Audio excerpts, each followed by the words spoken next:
didn't start the movie until I had 15 days of sobriety. If I hear of you drinking even one beer, you're going to be fired. And I thought, I'm one beer. I didn't even really care about drinking. You will be sober for how long?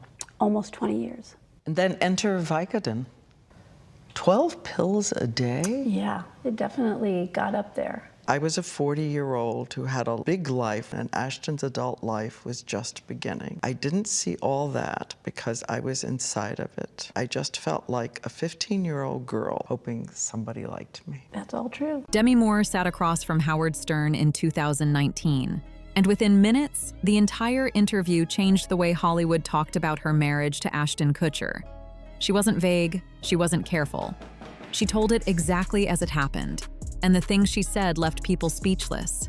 For years, this story lived in whispers. Tabloid headlines would flare up and then die down. And Demi stayed mostly quiet while the world filled in the blanks however it wanted. But silence has a shelf life, and hers finally ran out. Here's what made this particular story so hard to look away from. It wasn't just a celebrity breakup. It was a woman who had survived an almost unbelievable amount of pain, rebuilt herself into one of the most powerful names in Hollywood, fallen completely in love, and then watched everything collapse in ways she never saw coming. I think that I had been responsible for so much of my life. And all of a sudden this window opened up where I was safe, I had money, he loved my children. It wasn't something he feared. He seemed to be comfortable with the enormity of the ex-husband. I mean, I felt like I was not coming with baggage. I had trunks. The age gap was the easy part. What happened inside that marriage is where things get complicated. Demi was 40 when she first met Ashton Kutcher. He was 25.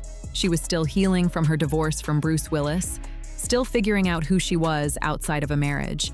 And then this young, magnetic, wildly charming man walked into her life and made her feel like she had finally found something real. The press was obsessed with them. People either rooted for them desperately or rolled their eyes completely. There was almost no middle ground. What nobody knew at the time was that underneath the red carpet appearances and the public declarations of love, something much darker was forming. I guess the fundamental question that came forward for me was, how did I get here? I mean, from where I started to what I've experienced, where I've been, like, how did I get here? I lost me. And what do you mean? I think the thing, if I were to look back, I would say I blinded myself and I lost myself. A grief they never spoke about publicly. A relationship with addiction that Demi had fought before and would have to fight again. And a betrayal that she has described as the thing that broke her in a way nothing else ever had. This is the full story, and it starts long before Ashton Kutcher ever entered the picture.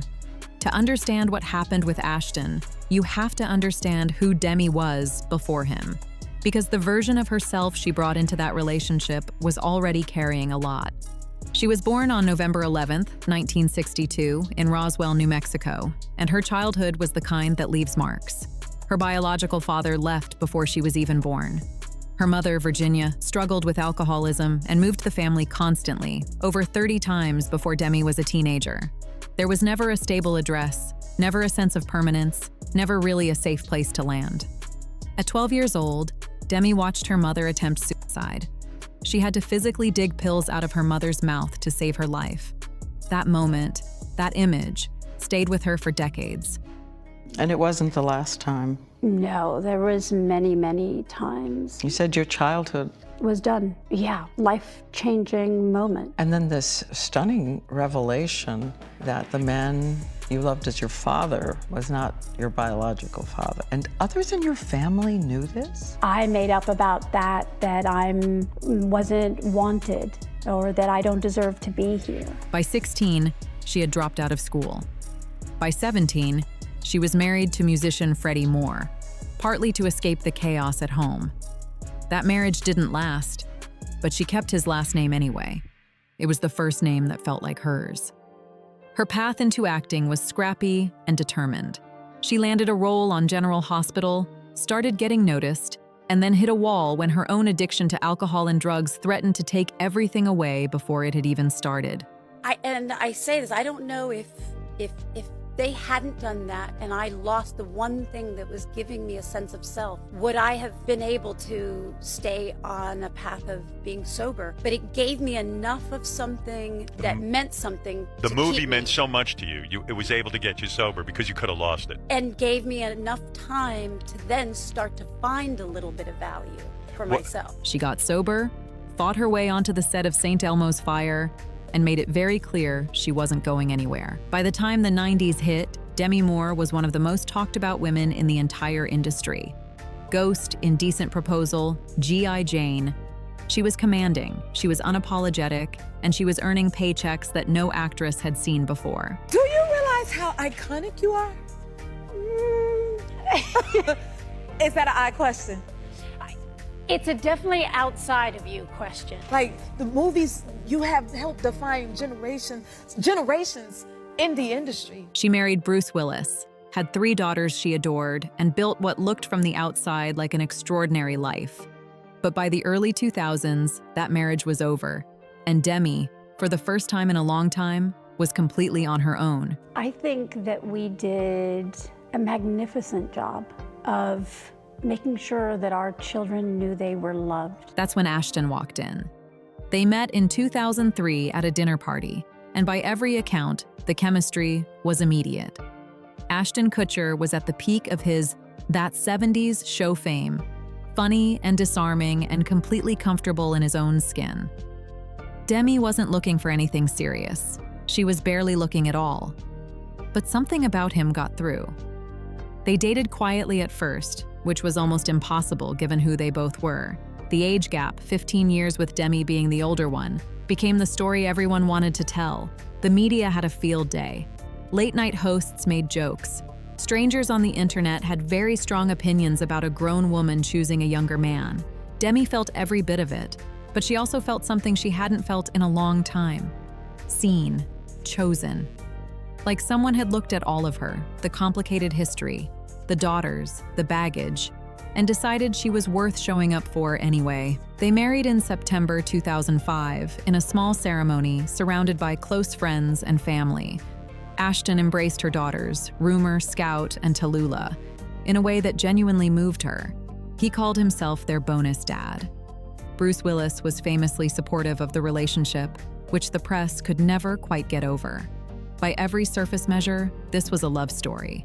Then came the loss that almost no one knew about. In 2004, before they were even married, Demi became pregnant. She and Ashton were overjoyed. She later described the pregnancy as a symbol of everything she had hoped this chapter of her life would be. But she lost the baby.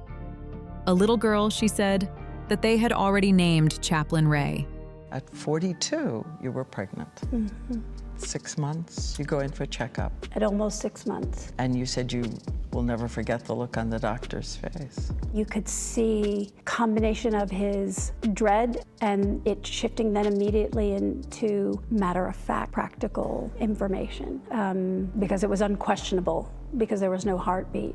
The grief was real, and it was deep, and it changed something between them that never fully healed. She wrote about it openly in her memoir, Inside Out, released in 2019. And she said that after that loss, a version of her started disappearing.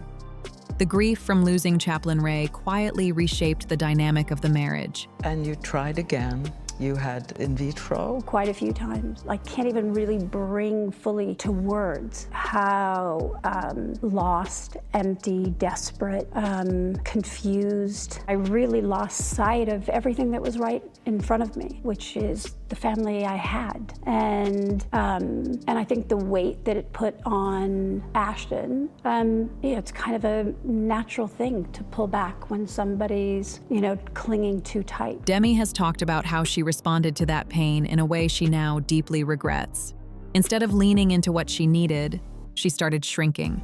She became fixated on being what she thought Ashton wanted: younger, looser, less serious.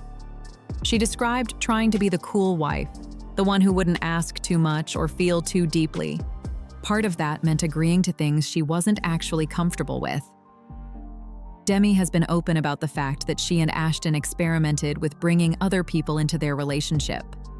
She said it was her idea initially, that she thought it would bring them closer, that it felt like a way to hold on to him. But the boundaries she thought they had agreed on didn't hold. And what started as something she had convinced herself was empowering became one of the most painful chapters of her adult life. Then came the public betrayals. In 2011, reports surfaced that Ashton had been unfaithful, more than once, with women who were significantly younger. One incident reportedly happened on the night of Demi and Ashton's 6th wedding anniversary. The details were specific and humiliating, and they played out in real time across every tabloid and entertainment news outlet on the planet. You get a Google alert? Yes. She called him. What did you say to him? I asked if it was true, and he admitted it right away. And I think my response was, "Are you kidding me?" That was it. And I think I felt like I could barely take a breath. Demi filed for divorce in 2011. Ashton moved on quickly and publicly, eventually marrying actress Mila Kunis. And Demi, once again, was left to rebuild. But this time, the rebuilding was harder. Much harder. She relapsed. I really know that there are parts of what occurred with this relationship ending that were a level of devastating for me that wasn't really just about that relationship. It was really about my whole life. It was about being the 2-year-old who wasn't safe, that this really represented that I'm not lovable, that I'm not deserving. And that's not about him.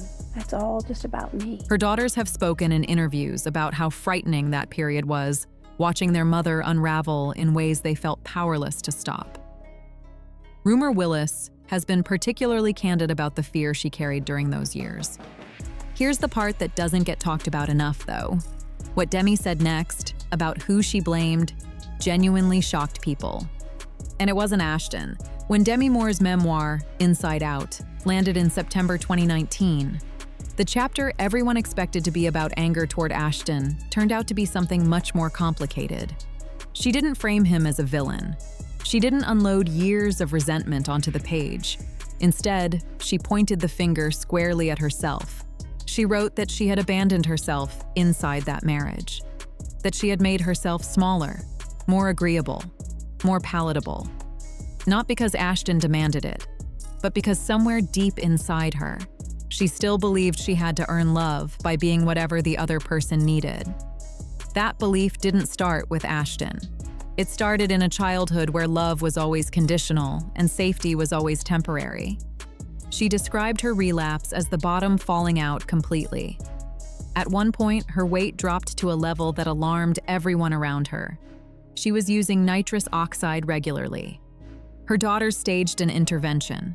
And even then, she said, part of her couldn't fully accept that she deserved to be saved. The plot twist that genuinely caught people off guard was this. Demi said that the person she needed to forgive most wasn't the man who cheated on her. It was the version of herself who had spent her entire life looking for external validation to fill an internal wound that no relationship was ever going to fix. She called it the most important realization of her life.